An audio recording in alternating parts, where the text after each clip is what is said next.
Assalamualaikum warahmatullahi wabarakatuh. Halo, selamat datang di podcast Ruang Santri. Ruang suara di balik tembok pesantren yang tidak lelah melahirkan cahaya untuk negeri. Bersama saya Mahathir Fikriya, pada segmen kali ini kita kedatangan tamu spesial, yakni dari Duta Santri Nasional. Halo, selamat malam Mas Zikni Selamat Amiruddin. malam, Mbak Mahyatul Fikriya. Luar biasa, akhirnya bisa ketemu lagi ya. Iya, benar Mbak Mahya sudah. Setelah sekian lama, nggak pernah ketemu ya Mbak ya. Luar biasa. Bagaimana nih kabarnya? Alhamdulillah sehat sebagaimana mestinya dan semoga Mbak Mahya juga dalam keadaan sehat tentunya. Alhamdulillah luar biasa. Oke, jadi Mas Zikri ini adalah salah satu pemenang dari event Duta Santri Nasional 2023. Nah, boleh diceritakan nih bagaimana perjalanannya mulai dari awal memutuskan mengikuti Duta Santri Nasional hingga menjadi juara. Oke, siap Mbak Mahya. Awal mula mendaftar di Duta Santri Nasional tidak sengaja Mbak. Waktu itu melihat postingan di Instagram, di beranda Instagram tentunya kan biasanya muncul kan Mbak. Terus ada teman-teman yang sudah upload Tribun dan lain sebagainya. Ada yang namanya Prokmut Tasjil. Bener ya Mbak Mahya ya? Ya, nomor pendaftaran. Nah, dari sana akhirnya saya penasaran. Ini event diadakan oleh siapa dan lain sebagainya, penyelenggaraannya. Habis itu dari tahun ke tahun, oh ternyata to be continue gitu Mbak. Nggak hanya sekedar seremoni saja. Setelah itu tidak ada sebuah apa namanya regenerasi. Enggak ternyata. Iya, ternyata itu sudah ada sejak tahun 2016 dan to be continue sampai tahun 2023 di tahun saya kemarin Mbak Mahya ya. Nah, setelah itu setelah saya melihat oh ternyata diadakan oleh Yayasan Duta Santri Nasional. Oh dulunya di bawah inisiatornya adalah PW Fatayat NU Yogyakarta. Oke lah, setelah melihat-lihat dan karena memang dari kecil saya juga berada di lingkup pesantren, jadi yang diajarkan oleh kedua orang tua saya adalah mau terbang kemana kamu, jangan lupa untuk kembali ke jati diri asalmu, jangan lupa kembali untuk ke pesantren. Ya, luar Nah itu, biasa. setelah melihat dan lain sebagainya, akhirnya oke lah kita fix untuk daftar di Duta Santri Nasional. Melihat persyaratannya, Masya Allah, tabarakallah, banyak banget ya. Bahkan teman saya tuh gini Mbak, yang ikut nyiapkan ini daftar Duta Santri apa daftar calon bupati? Banyak banget Iya ya. banyak banget. Sampai kan ada ijazah dan lain sebagainya gitu kan Mbak. Dan itu memang benar-benar harus dicek one by one. Dan Ya. ini juga merupakan salah satu tahapan Duta Santri itu bukan ajang yang sembarangan gitu Mbak. Ya. Tapi ajang Duta Santri itu adalah ajang yang kredibel, capable-nya bisa dipertanggungjawabkan gitu. Dari berkas saja teman-teman itu sudah benar-benar disaring, diteliti banget. Seperti halnya rekomendasi pondok pesantren, setelah itu ijazah yang diupload di Google Form itu Mbak ya. Karena setelah administrasi kita akan bertemu wawancara. Ya. Setelah wawancara itu ada yang namanya bootcamp, ada yang namanya pitching, setelah pitching ada karantina, semifinal dan juga grand final tentunya. Banyak banget ya Ya, tahapannya dari seluruh Indonesia tentunya. iya. Pada saat itu kalau nggak salah Mbak Mahya ya, saya itu dapat nomor pendaftaran atau nomor mustajil tasjil itu 6 ribuan. Saya ngiranya itu adalah nomor terakhir yang daftar karena Ternyata masih ada lagi. katanya masih ada lagi. Nah, pada saat itu saya submit sekitar pukul 23.20-an lah segituan. Tahap-tahap akhir Di dong. tahap akhir pada saat itu. Karena saat itu ada kendalanya gini Mbak, ijazah saya itu ada kesalahan nama. Oh, Jadi oke. emang harus dibenarkan terlebih dahulu gitu. Jadi saya nunggu waktu itu dan alhamdulillah tepat waktu Tepat gitu. waktu dan Ya. alhamdulillah bisa sampai tahap akhir. Ya, alhamdulillah bisa sampai tahap Alhamdulillah. akhir. Jadi memang perjalanannya banyak dan juga beragam gitu Ya. untuk menentukan santri-santri yang berkualitas. Oke, dari 6.000 peserta kemudian sampai 48 finalis tadi ya yang dikarantina, apa aja sih kesan-kesannya saat mengikuti karantina sampai menjadi juara dan hal menarik apa nih yang bisa diceritakan kepada teman-teman? Oke, Mbak. Kalau berbicara hal menarik teman-teman semuanya, jadi ketika saya mengikuti event Duta Santri Nasional ini, saya juga mengikuti event lain yang sama halnya prestisius, Mbak. Nah, setelah itu saya itu tidak ada ambisi di salah satu event tersebut, saya hanya kirim video dan lain sebagainya. Tidak disangka, saya masuk di jajaran top 10 dan Oke. mengharuskan untuk berangkat ke Jakarta. Oke. Nah, di situ ada reward yang udah paten dari pihak Iya. penyelenggara. Bahkan saya di cross check sampai 2 kali gitu. Dan kalau bimbang ya bimbang, Mbak. Karena pada saat itu di Duta Santri saya sudah sudah tanda tangan yang namanya kesiapan untuk karantina dan lain sebagainya kan, Mbak. Jadi mau nggak mau saya itu bimbang sama-sama memberikan prospek ke depannya, Mbak.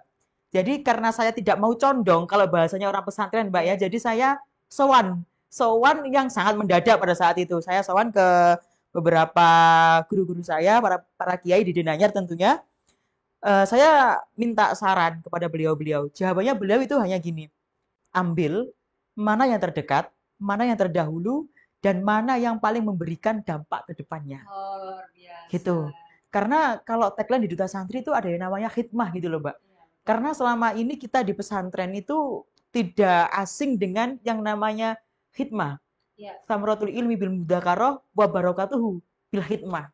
Nah, itu yang menjadi pegangan dan saya jadikan, oh ternyata dari sowan saya itu mengandung sebuah makna dari itu tadi. Samratul ilmi bil mudzakarah wa barakatuhu bil khidmah. Jadi saya ketika sowan mendapat jawaban dari guru dan juga para kiai, bagaimana saya bisa mengimplementasikan gitu, Mbak. Karena para kiai adalah murabbir ruh kita gitu, yang tahu jati diri kita seperti apa. Jadi pada saat itu saya tidak mau memutuskan sendiri karena takutnya ada nafsu yang ada di dalam yang condong gitu. Jadi maka dari itu saya sowan menghadap ke beliau meminta saran bagaimana baiknya pada saat itu. Jadi memang ada hal-hal menarik, bimbang nih pilih yang mana, akhirnya memutuskan di Duta Santri Nasional. Tadi berbicara soal hikmah gitu ya, dan Duta Santri Nasional ada masa pengabdian, masa dedikasi gitu. Dan kalau nggak salah Mas Zikni ini di rumah juga ada lembaga gitu. Nah, boleh diceritakan bagaimana nih proses implementasi dari apa yang didapatkan di Duta Santri Nasional hingga berkhidmah dan bermanfaat untuk sekitar? Oke, berbicara khidmah teman-teman semuanya, setelah ajang pemilihan Duta Santri Nasional, kita diharapkan untuk empower, memberdayakan diri tentunya yang terpenting dan juga memberikan dampak positif kepada teman-teman santri sekitar. Nah, waktu saya pulang, Mbak, saya lebih tepatnya itu lebih banyak mendapatkan insight baru bahwasannya di dunia pesantren itu tidak hanya mereka yang ngaji di pesantren, dari mulai subuh bangun, terus habis itu ada yang namanya ro'an, takror, terus habis itu ada yang namanya setoran Quran dan lain sebagainya. Ternyata tidak hanya itu saja loh teman-teman. Di pesantren itu banyak sekali ilmu-ilmu yang kita dapatkan gitu loh dan bisa kita implementasikan. Salah satu halnya adalah yang sejalan dengan pemilihan Duta Santri Nasional adalah mengenai konsep kenegaraan, konsep toleransi dan lain sebagainya gitu Mbak. Karena saya sendiri kan basic dari kecil memang di Jombang, karena rata-rata yang diajarkan di sana adalah kota santri gitu ya. Jadi ya selaras juga. Terus habis itu, oh ternyata di pesantren selama ini kita itu berasal dari suku bangsa yang berbeda-beda.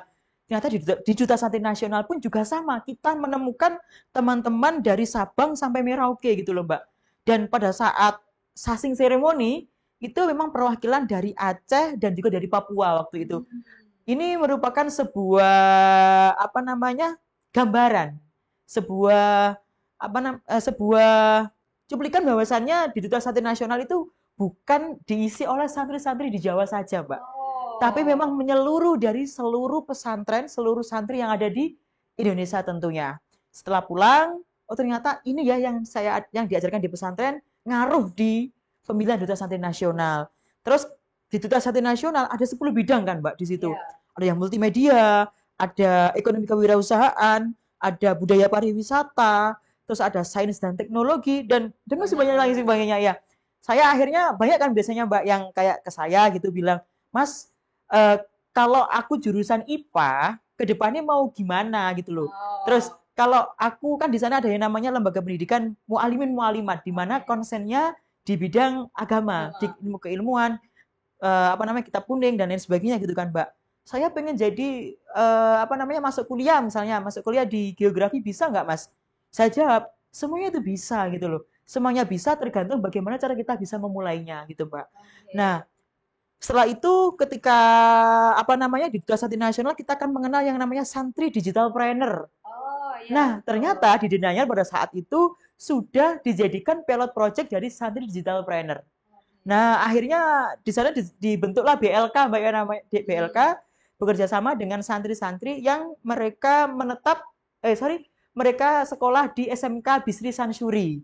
Nah, di SMK Bisri Sansuri di sana mereka ada keterampilan juga. Jadi dari SDP itu saya berikan sebuah insight bahwasanya teman-teman kalau di pondok pesantren itu jangan minder. Oh, nanti nggak bisa jadi seorang desainer atau apa. Semuanya bisa kok, Mbak. Bahkan kalau di pemilihan duta santri nasional itu ada yang namanya halal fashion. Oke. Nah, halal fashion itu semua produk yang kita kenakan itu dari pesantren, dari santriwati yang ada di seluruh Indonesia pada saat itu. Jadi kita bisa membuktikan bahwasanya seorang santri itu bisa fleksibel. Ya. Solihun likulli zaman memakan, kasarannya gitu, Mbak. Ya. Jadi memang bisa menyesuaikan di segala kondisi dan situasi gitu. Ya. Tentunya juga menyesuaikan bagaimana perkembangan zaman. Iya, tentunya gitu. Oke, luar biasa. Jadi cerita Mas Zikri tadi memberikan gambaran bahwasanya setelah menjalani karantina Duta Santri Nasional banyak hal-hal yang bisa diimplementasikan di sekitar gitu ya, terutama adalah soal khidmah dan juga kemanfaatan. Nah, berbicara soal berkhidmah, kemudian juga setelah terpilih itu kan pasti ada tanggung jawab yang diemban dan cukup besar, gak hanya di regional Jombang saja, tapi juga nasional. Apa aja sih tantangan-tantangan yang didapatkan ketika menyebarluaskan atau menjadi empower nih untuk bagi para santri seperti itu? Ya, jelas setelah kita terpilih, otomatis kita menjadi role model percontohan santri di seluruh Indonesia. Ya. Otomatis segala tindak tanduk kita, bagaimana cara bersikap dan lain sebagainya, bermedia sosial di lingkungan tentu menjadi sorotan publik gitu kan, Mbak. Ya. Yang menjadi tantangan yang pertama itu karena kita ruang lingkup untuk berekspresi agak sedikit terbatas gitu karena menjaga itu tadi gitu loh. Nah, tapi teman-teman di sini maksudnya menjaga itu bagaimana cara kita bisa menjadi diri nilai-nilai kepesantrenan gitu Mbak ya. Kemudian tantangan yang kedua adalah karena kita itu tersebar di seluruh Indonesia Mbak ya. Tantangannya adalah komunikasi, lagi-lagi komunikasi. Karena geografisnya terlalu gitu Mbak ya. Iya, karena satu hal teman-teman yang menjadikan sebuah organisasi itu bisa pecah karena minimnya komunikasi di dalamnya. Nah, cara kita seperti apa pada saat itu? Ya sering-sering ngadakan kayak Zoom dan lain sebagainya gitu Mbak. Karena kita di Duta Santri juga ada yang namanya program kerja tentunya. Nah, di program kerja ini ada yang namanya program kerja per divisi, per bidang 10 bidang tadi Mbak. Dan ada program kerja yang memang utama. Kayak Road to Duta Santri Nasional di 2025 ini tentunya. Jadi kunci tantangannya adalah kita harus memang benar-benar bisa menjadi diri sendiri dan masih tetap bisa berekspresi. Yang kedua, bagaimana cara kita bisa mengakomodir teman-teman di seluruh Nusantara ini dalam satu waktu. Nah, biasanya lucu teman-teman di daerah WIB. Di daerah WIB masih jam 7. Ternyata di daerah yang lainnya, di WIT dan WITA, sudah jam 9, sudah jam 10.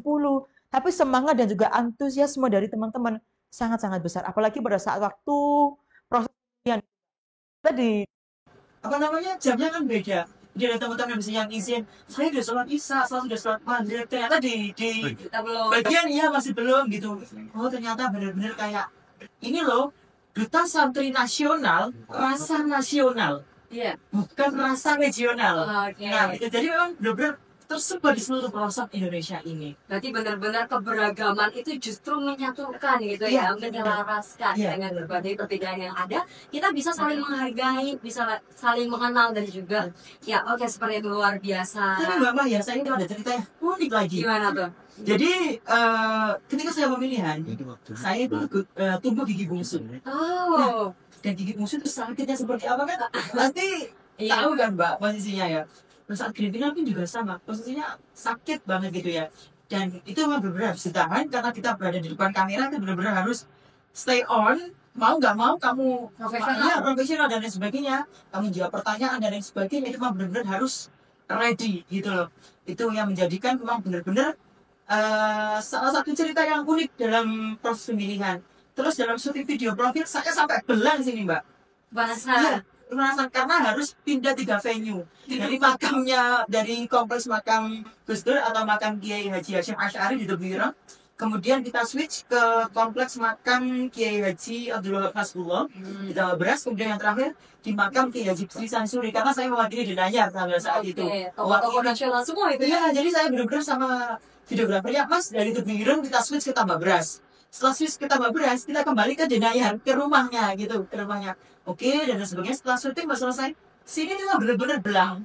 Pada saat festival Seru Santri itu malah terlihat banget teman-teman. Jadi effortnya nggak boleh main ya untuk menjadi duta santri nasional itu. Dan pada saat sebelum kita masuk top 5 waktu itu Mbak, saya itu janjian ke kamar mandi sama yang juara 1 pas nasi itu. Karena kita emang nomornya bersebelahan, kayak kita nanti ada yang pantau HP sama ada yang di kamar mandi biar nggak telat, karena memang benar-benar injury time gitu kan Mbak pada saat itu. Betul. Nah, itu sih cerita yang sangat berkesan dalam proses pemilihan, bertemu dengan teman-teman di seluruh Indonesia hingga terkumpul menjadi juara utama. Ada saya, ada Mbak Norma, ada Mbak Vina, ada Mas Nasi, di mana kita semua awalnya yang nggak tahu Mbak, belum saling mengenal satu sama lain, menjadi kenal, dekat, jadi saudara, apapun, sampai curhat masalah skripsi, masalah hati pun juga Jadi kompleks banget ya, udah benar-benar seperti keluarga. Iya, seperti keluarga. Bahkan kita punya nama grup yang namanya itu Bismillah Umroh, karena kita memiliki manifesting ke depannya. Kita nggak tahu ke depannya ingin umroh bersama, itulah Mbak. Jadi di grup Bismillah Umroh itu bukan hanya membahas tentang keagamaan saja, enggak. Jadi semuanya ada kehidupan gitu ya. Bahkan konsultasi desain baju lebaran mulai gimana? Ya di grup Bismillah Umroh itu. Benar-benar menyatukan keberagaman. Itu tadi. Ya, luar biasa. Teman-teman semua, perjalanan untuk menjadi duta santri nasional, bagaimana kita bisa mengenal satu sama lain di berbagai daerah yang ada. Oke, nanti bercerita juga tentang Road to Duta Santri Nasional 2025. Boleh diceritakan sedikit nih skill bagaimana sih persiapannya, dan yuk mengajak teman-teman untuk seperti Mas Zidni. Oke. Sebelum itu teman-teman, Mbak Mahya ini juga Duta Santri Nasional. Bapaknya pada tahun 2021. Nah, saya juniornya Mbak Mahya di 2023. Bagi teman-teman di seluruh Indonesia tentunya, seluruh santri dimanapun kalian berada, kalian bisa join untuk mengikuti pemilihan Duta Santri Nasional 2025. Dan insya Allah di tanggal 17 mendatang Mbak, 17 Mei, kita akan mengadakan yang namanya kick-off pemilihan Duta Santri Nasional 2025. Dan akan dibuka langsung oleh Bapak Ketua PD Pontreng. Masya Nah, Bapak Basnang Said tentunya ya, yang menaungi kita tentunya Mbak ya. Di situ banyak persiapan yang harus kita lakukan, dan di Duta Santri Nasional di tahun 2025 ini ada sedikit perbedaan Mbak, karena nantinya kita juga ada yang namanya preliminary. Semua peserta yang hadir nanti diharapkan memakai baju daerahnya masing-masing, biar unsur nusantaranya terasa dan juga terbawa gitu. Dan ada yang namanya gala dinner, di mana mereka menyampaikan perkenalan dan juga advokasi mereka. Karena nanti teman-teman sedikit skill ya Pak ya, di pitching itu ada yang namanya kita membuat program kerja yang akan kita tawarkan nantinya. Nah, itu menjadi satu bekal, pilar dikit buat teman-teman nanti yang lolos dan juga masuk ya Pak ya tentunya. Itu tadi. Dan untuk host country-nya silahkan dipantau terus di official account Duta Santri Nasional. Oke teman-teman, kiranya sedikit gitu ya spillnya, kalau banyak-banyak biar teman-teman semakin penasaran dan terus stay tune di official Instagram Duta Santri Nasional. Oke, terima kasih banyak, dan tentunya masih pengen banget kulit-kulit lebih dalam lagi, tapi karena waktu mungkin boleh memberikan closing statement. Baik teman-teman semuanya, santri dimanapun kalian berada, kita adalah santri. Pesantren adalah miniatur dari Negara Kesatuan Republik Indonesia, di mana di pesantren kita diajarkan bahwasanya kita bukan Tuhan yang bisa bertindak seenak kita, tetapi ada peraturan. Namun peraturan itu yang membentuk karakter kita sehingga kita bisa bermuasyarah dengan baik di masyarakat. Dan ingat, menjadi santri di era sekarang itu harus bisa berkolaborasi, beraksi, sehingga kita mampu menunjukkan sebuah prestasi dan juga berkontribusi untuk negeri, gitu tentunya. Luar biasa ya rima dan sajanya. Oke, terima kasih banyak Mas Ziki atas waktunya. Semoga bermanfaat untuk teman-teman semua, dan terima kasih sudah menyimak podcast segmen kali ini. Saya Mahati Fitria, pamit undur diri. Wassalamualaikum warahmatullahi wabarakatuh. Oh guys,